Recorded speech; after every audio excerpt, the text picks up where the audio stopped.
और आज हम फाइनली सोशियोलॉजी का एक नया चैप्टर स्टार्ट करने जा रहे हैं और फाइनली हमारा सोशियोलॉजिकल थिंकर्स वाला चैप्टर ओवर हो चुका है। I am so excited for this. So आज हम पढ़ेंगे सोशल स्ट्रैटिफिकेशन। ये पेपर वन हम लोग कवर कर रहे हैं। Once the paper one is done हम लोग पेपर टू पे जाएंगे। आज का हमारा चैप्टर है सोशल स्ट्रैटिफिकेशन और इसमें आज हमारा सबसे पहला टॉपिक है डेविस एंड मूर की theory on social stratification. So let's start. आज का हमारा मेंस का सवाल है, Davis and Murray made it clear that social stratification is a functional necessity and also an unconscious device. Explain. Basically उनकी theory क्या थी? आपको जो भी इस related question आए आपको यही आंसर लिखना है, ठीक है? सबसे पहले आपको इंट्रो में लिखना है कि स्ट्रैटिफिकेशन मतलब क्या। अगर सिंपल शब्दों में बोले तो स्ट्रैटिफिकेशन मतलब बंटवारा। जैसे सोशल स्ट्रैटिफिकेशन, हमारे कास्ट में भी स्ट्रैटिफिकेशन कास्ट सिस्टम में भी था, ब्राह्मण था, क्षत्रिय था, शूद्र था।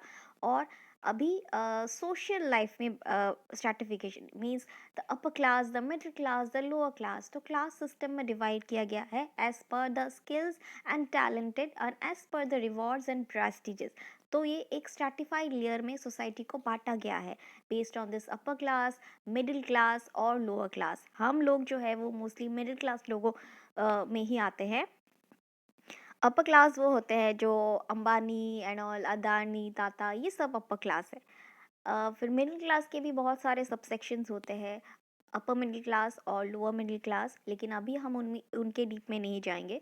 Let's take it middle class जो कि मेजॉरिटी ऑफ इंडियन पॉपुलेशन की में आती है। और उसके बाद आता है लोअर क्लास जो कि बेसिकली जो वो रैग वर्कर्स हो गया या फिर जो डे टू डे हाजिरा करके जो वर्क करके अपना पेट पालते हैं, रिक्शा वाला ये वो। तो they comes in the lower class, right? And no offence to anyone, okay, मैं जस्ट एग्जांपल दे रही हूँ। So, social stratification is referred to as a system by which a society ranks categories of people in hierarchy. It is quite clear that certain groups have more rank, power, and wealth than other groups. Such disparities are what contributed to stratification of society.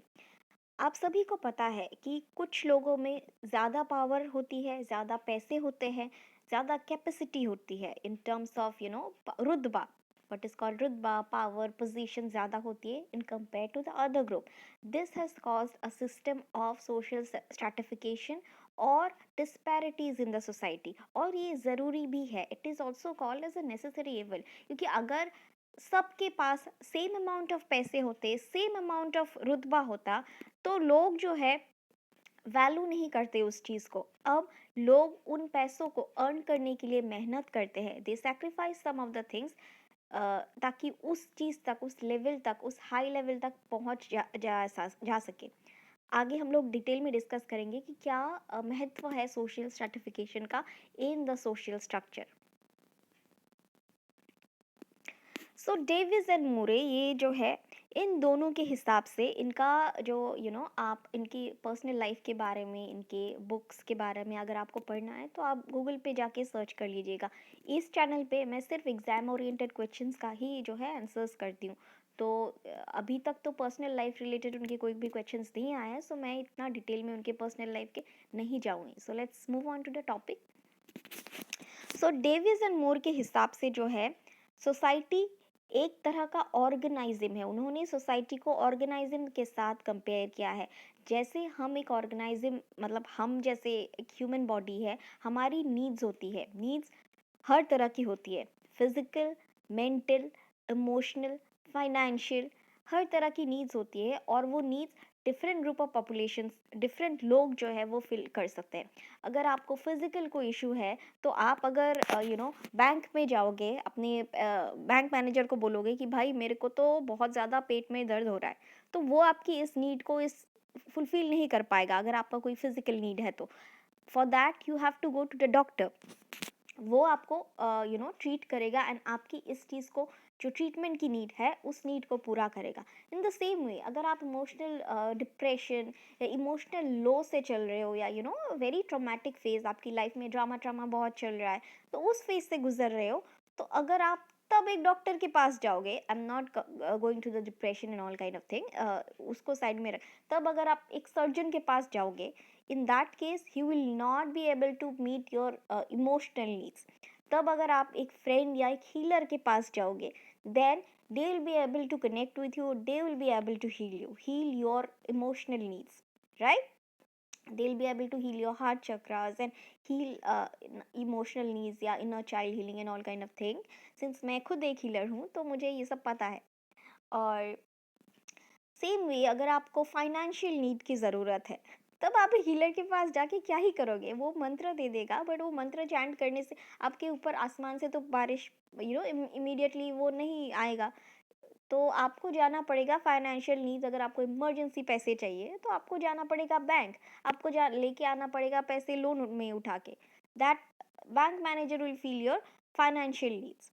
तो इंसान की जैसे हर तरह की needs हर तरह की population solve करती है, ठीक उसी तरह से सोसाइटी की भी नीड्स होती है, जो कि डिफरेंट टाइप ऑफ स्किल्स और टैलेंट्स जो है वो सॉल्व करते हैं। हर नीड्स के लिए स्पेसिफाइड स्किल्स और टैलेंट्स चाहिए होता है, और वही नीड्स वही टैलेंट स्किल वाले लोग फिलअप कर सकते हैं, बाकी नहीं। इसको आगे डिटेल में समझते हैं। So Davis and Moore theory clearly and simply outline outline the functional view of social stratification as necessary to meet the needs of complex social systems। जैसे कि मैंने अभी थोड़ी देर पहले नीड्स के बारे में बताया। In other words, from a perspective that considers society as something like an organism, the theory argued that this organism has needs that must be met if it is to remain healthy। जैसे human body को needs की पूरी करनी ज़रूरी होती है अगर हम लोग को अच्छे से फंक्शन करना है, ठीक उसी तरह से सोसाइटी की भी डिफरेंट सेक्शंस में नीड्स होती है, और अगर सोसाइटी को एक बैलेंस्ड वे में रखना है तो इन सारी नीड्स को फुलफिल करना ज़रूरी है। Among these needs is for the most important position or job in the society to be stratified by the most qualified and competent people. Social stratification is considered a mechanism that ensures that a need is met। Social stratification के ज़रिए ये ensure किया जाता है कि society की हर need पूरी की जा सके। सोसाइटी की अगर मान लीजिए सोसाइटी की एक मेडिकल इंस्टीट्यूशन है मेडिकल इंस्टीट्यूशंस की नीड है, तो वो कौन फिलअप करेगा? वो आके आपका टीचर तो फिलअप नहीं कर सकता, उसके लिए आपको highly qualified MBBS MD surgeons वगैरह चाहिए ताकि वो मेडिकल इंस्टीट्यूशंस की नीड को फिलअप कर सके। ठीक उसी तरह से सोसाइटी के डिफरेंट सेक्शंस डिफरेंट ऑर्गेनाइजेशंस की नीड होती है, और उन्हीं में पारगत लोग ही उन नीड्स को फुलफिल कर सकते हैं, तभी सोसाइटी बैलेंस रहेगी। अब हम देखेंगे इसको थोड़े से विस्तार में अपने ही एग्जाम्पल के साथ, मतलब आप लोगों के ही एग्जाम्पल के साथ, कि सोशल स्ट्रैटिफिकेशन की एलिमेंट्स क्या क्या है। आप सभी लोग यूपीएससी के लिए जी जान लगा के प्रिपेयर कर रहे हो, ये तो पता है। तो अब हम यूपीएससी को ही एग्जाम्पल लेके समझते हैं सोशल स्ट्रैटिफिकेशन को। Certain position in any society are functionally more important than others and require special skills for their performance. यहाँ पे हम सर्टेन पोजीशन की जगह पे लिखेंगे, मतलब सोचेंगे नॉट लिखेंगे, आईएएस आईएएस ऑफिसर।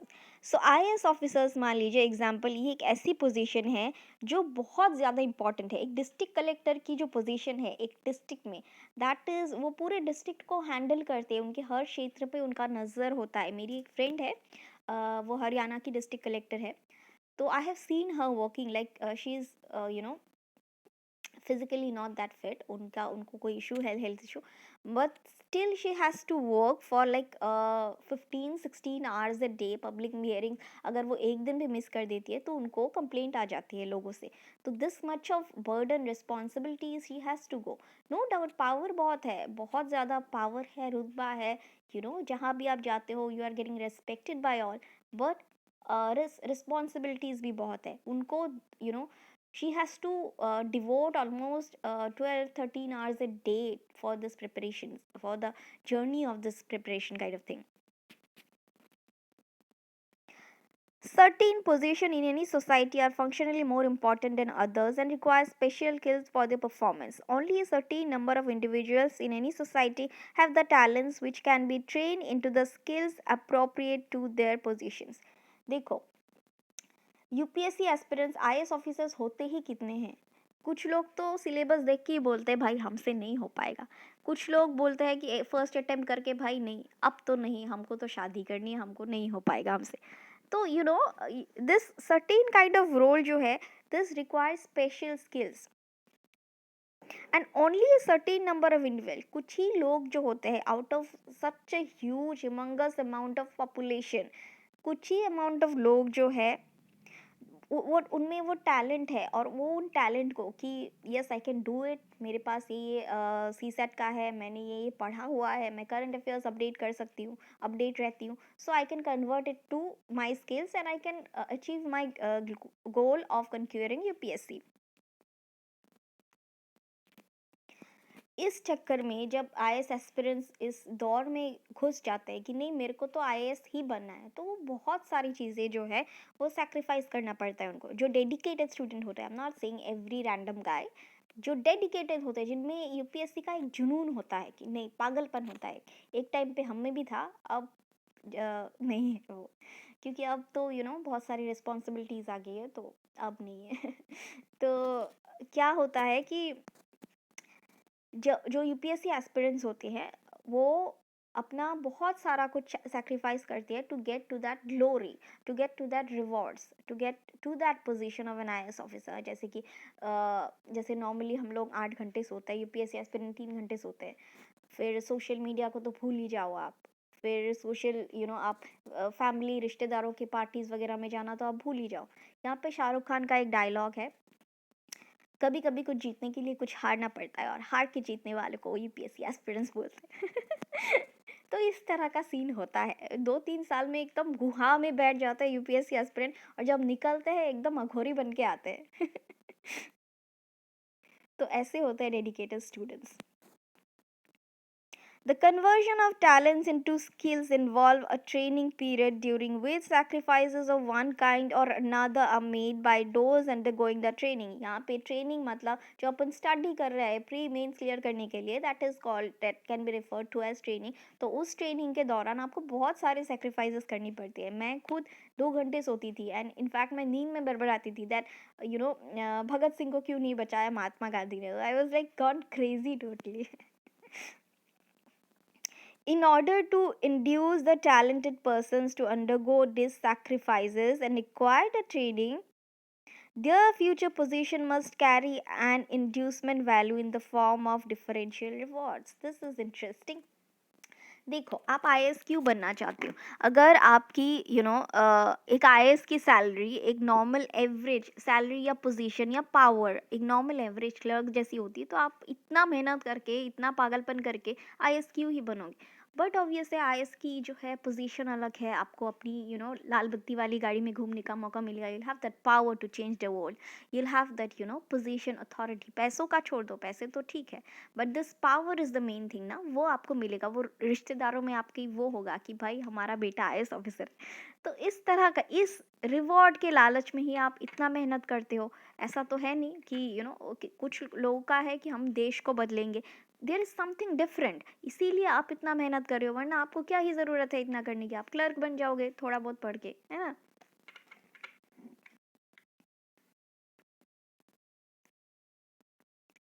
जैसे मैंने कहा, जितना हाई पोजीशन, जितना तगड़ा मेहनत, उतना ज़्यादा रिवॉर्ड्स। कुछ लोग आईएएस इसीलिए बनते हैं ताकि अपनी दिखा सके ठुकरा के मेरा प्यार, मेरा इंतकाम देखेगी। These cares and desired goods consist of the rights and prerequisites attached to or built into the positions and can be classified into those things which contributes to a sustenance and comfort, humor or diversion, self-respect and expansion। जैसे कि IAS की positions बहुत कम होती है, they are very scarce, okay. यहाँ पे the scarce and desired goods मतलब the position of IAS IPS, आप लोग इस हिसाब से अगर माइंड में रखोगे तो you will get easy to remember. Since they are scarce they are highly valued. Diamonds क्या होते हैं, डायमंड्स बहुत स्केयर्स होते हैं, इसलिए उनकी जो सॉलिटेयर जो होती है वो बहुत स्केयर होती है, इसलिए उनकी वैल्यूज लाखों में होती है. जौहरी ही जानता है हीरे का क्या बोलते हैं, that there is something like that. तो इस तरह से जो एक डेडिकेटेड एस्पिरेंट है वही जानते हैं उसका full mole. Therefore, social inequality among different strata in the amounts of scarce and desired goods and the amount of prestige and esteem which they receive is both positively functional and inevitable in the society. इसीलिए David and Moore ने कहा था कि जो social inequality है among different stratas of the society, like middle class, upper class, lower class, in the amount of scarce and desired goods. Scarce and desired goods मतलब आप जो यूपीएससी आईएएस या फिर जो जो गुड्स एक बेसिक ह्यूमन डिजायर करता है, पैसा, गाड़ी, बंगला, नाम, fame, everything. And the amount of prestige and esteem which they receive is both positively functional. ये सोसाइटी के लिए जो है वो बहुत ज़्यादा बेनिफिशियल है and this is inevitable. That's why in some books it is also called as a necessary evil. Social stratification is called as a necessary evil because it positively impacts the society. क्योंकि इस तरह की लोगों में इस तरह की scarce goods होंगी तब उनको पाने की लोगों में जज्बा होगा और तभी लोग मेहनत करेंगे और उस चीज़ के लिए बढ़ेंगे. जो चीज़ आसानी से मिल जाए उसमें मज़ा नहीं आता, उसको ग्रांटेड लिया जाता है. ठीक है, अब इसको एक एग्जाम्पल की तरह समझते हैं, मतलब एक आपको लिखने वाला एग्जाम्पल हम बताते हैं. There is an example of a fire fighter and this are the workers in the departmental store. दोनों की जॉब में, दोनों की स्किल्स में ज़मीन आसमान का फ़र्क है. ठीक है, अगर ये फायर फाइटर है उसको अगर इसके जैसा ही सैलरी मिल जाए, इसके जैसा ही सैलरी मिल जाए, दोनों को सेम सैलरी मिल जाए, दोनों को सेम सम्मान मिल जाए, तो क्यों ही ये अपनी जान जोखिम में डाल के आग में कूदेगा. वो यही पे डिपार्टमेंटल स्टोर में मौज मार के रहेगा एसी में. क्यों? I am not saying that they are less. कोई भी जॉब छोटा या बड़ा नहीं होता, लेकिन जॉब का जो है यू नो स्ट्रैटिफिकेशन होता है. अगर दोनों की पोजीशन सेम होती, दोनों को सेम पैसे मिलते, तो इसको क्या ज़रूरत है अपनी जान जोखिम में डालने की. वो यही करेगा ना. According to Davis and Moore, a firefighter's job is more important than, for instance, a grocery store cashier's. The cashier's position does not require the same skill and training level as firefighting. Without the incentive of higher pay and better benefits, why would someone be willing to rush into burning buildings? जैसे कि मैंने कहा, अगर इसको ज़्यादा पैसे या ज़्यादा बेनिफिट नहीं मिलेगा तो वो क्यों ही अपनी जान जोखिम में डालेगा. वो यही जॉब ज्वाइन करेगा ना.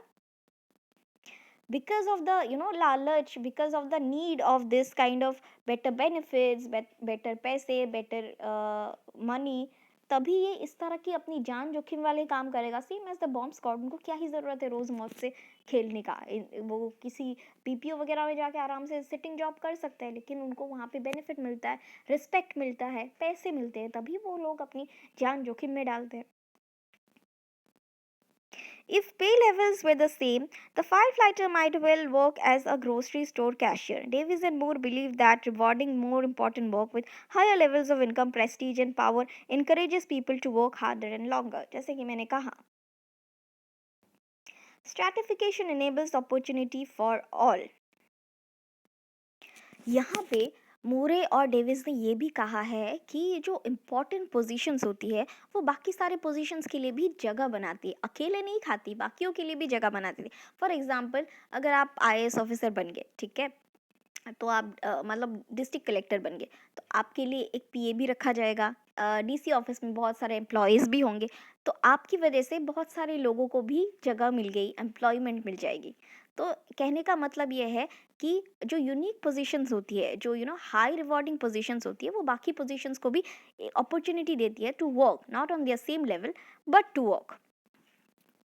यहाँ पे बताया गया है कि functionally important position are functionally unique और a degree to which other positions are dependent on the one in question. For example, The highly skilled surgeon is functionally unique and hence important positions which has prestigious pay and reward.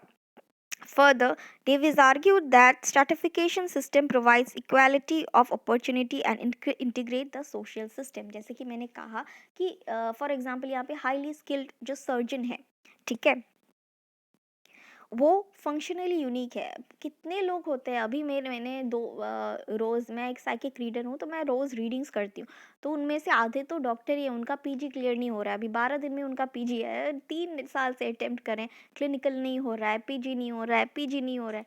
सो कितने सारे लोग हैं जो MBBS करके बैठे हैं and they not able to complete their PG. तो 1 out of 10 जो है वो पीजी कर पाते हैं, they can become a surgeon and they are man of high prestige and they are functionally unique and important positions which has prestigious pay and reward, क्योंकि बहुत मेहनत करके उन्होंने ये काटा कुटी का सीखा है, सर्जन का एमडी एमएस क्लियर किया है and they are very unique and they get reward for this. किसी की जान बचाना कोई आसान काम नहीं है तो इसलिए जब एक सर्जन जॉब करते हैं तो उनके साथ साथ ओटी टेक्नीशियन आता है, उनको भी जॉब इक्वल अपॉर्चुनिटीज़ मिल जाती है। फिर सिस्टर्स, नर्स, ड्रेसर्स, इन सबको अपॉर्चुनिटीज़ मिलती है, not the equal to the surgeon but they also get the opportunities. इस तरह से उन्होंने कहा है कि Davis argued that stratification system provides equality of opportunity and integrate the social system। इस तरह से सब मिलजुल के रहते हैं और सोशल सिस्टम में जो है एक तरह का अपॉर्चुनिटीज़ प्रोवाइड करती है। इस तरह से एक सर्जन बन गया तो उसके साथ साथ नर्स, डॉक्टर, ये सब मिलजुल के रहते हैं और सोसाइटी में एक इंटीग्रेशन बना के रखते हैं। अब बात करते हैं हमारे कंक्लूजन पे। The Davis-Murray thesis, though open for debate, was an early attempt to explain why stratification exists. This thesis states that social stratification is necessary to promote excellence, productivity, and efficacy, thus giving people something to strive for. अगर stratification नहीं होता तो people किसी चीज़ के लिए जो है strive नहीं करते, वो भूख नहीं होती। हाँ, मिल रहा है ठीक है, सब इक्वल होते हैं तो ठीक है, फॉर ग्रांटेड लिया जाता। अगर people love the chase, if you are chasing for something ना, तो उसका रिवॉर्ड अच्छा होना चाहिए। और जितना यूनिक पोजीशन होगा, जितना कम पोजीशन होगा, उतना पावरफुल पोजीशन होता है और वो सोसाइटी में प्रोडक्टिविटी बढ़ाता है, ऐसा डेविस मूरे ने कहा था। Davis and Moore believe that the system serves society as a whole because it allows everyone to believe to a certain extent, to benefit for to a certain extent, sorry। तो यहाँ पे Davis and मूरे ने कहा कि ये stratification जो है वो सबको एक तरह से बेनिफिशियल होता है, सारे लोगों को, क्योंकि ये अपॉर्चुनिटीज़ क्लियर करता है और ये लोगों में वो भूख पैदा करता है कि हायर पोजीशन के लिए काम करना है, मेहनत करनी है, और ताकि उस पोजीशन तक पहुंचा जा सके। ठीक है, इसीलिए स्ट्रैटिफिकेशन इज़ नेसेसरी। तो ये हमारे वीडियो का एंड। आज के लिए बस इतना ही, कल फिर मिलेंगे कुछ नए लेक्चर्स के साथ। Thank you.